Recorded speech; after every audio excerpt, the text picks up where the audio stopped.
first sperm to reach it and penetrate its outer coating will be the winner.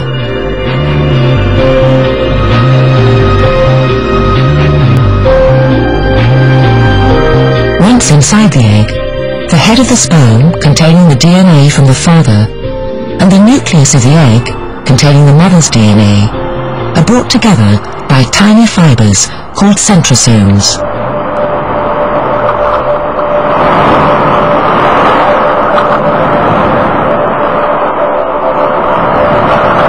The two sets of DNA fuse.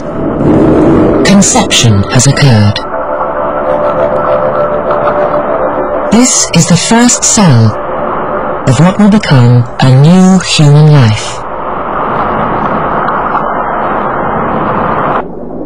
In the first few hours, the fertilized egg begins its journey down the fallopian tube towards the uterus.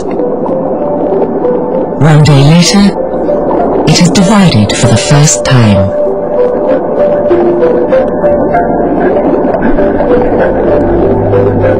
On day 2, it numbers 2 to 4 cells. On day 3, 8 cells. By day 5, the embryo is now called a blastocyst. Its 70 to 120 cells have formed 2 distinct sections. The inner cell mass will become the body. The outer, ring-shaped section, called the trophectoderm, the all-important placenta.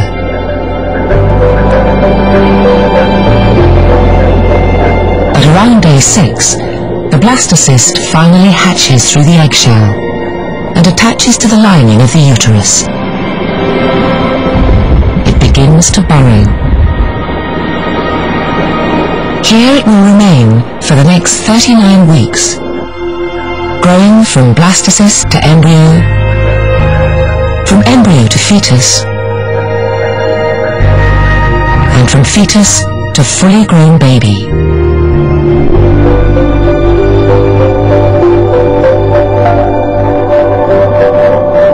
But in a tiny number of cases, approximately 1 in 250, the egg does something extraordinary. It splits into 2, duplicating itself and giving rise to 2 separate fertilized eggs.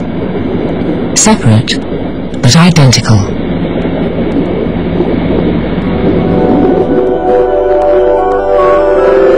No one fully understands why this happens. But one clue may lie in the very nature of the eggs. The greatest number of identicals are conceived by women who are at the beginning or the very end of their reproductive years.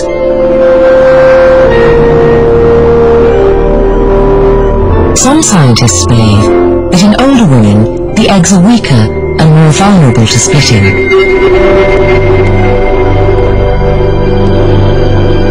What we do know for certain, if it hasn't happened within the first 14 days after conception, it never will.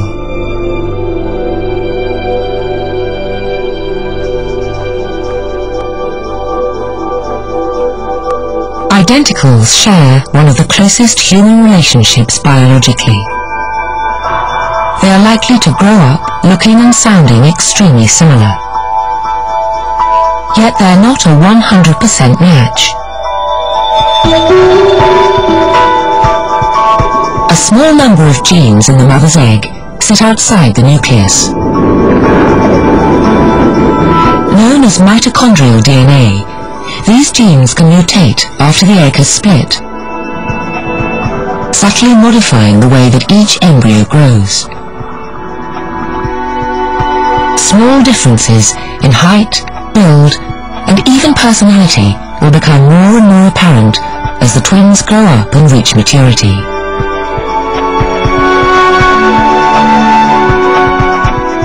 This is why some scientists are now wary of using the term identical and prefer instead monozygotic or single egg twins.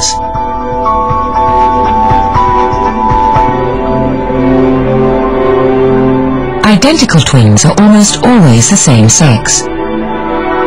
But surprisingly, there are a tiny number of boy-girl monozygotic twins. They result from an egg that contains an unusual mixture of sex chromosomes. Not the usual XX for a girl and XY for a boy. Occasionally, an egg contains 3 sex chromosomes, 2 X's and a Y.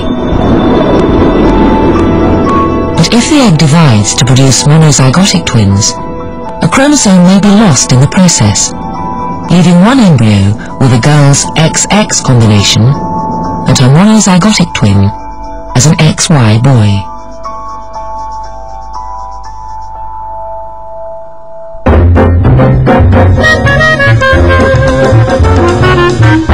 The National Geographic Channel is celebrating its 10th anniversary in Asia, and we want you, the viewers, to be part of our celebrations.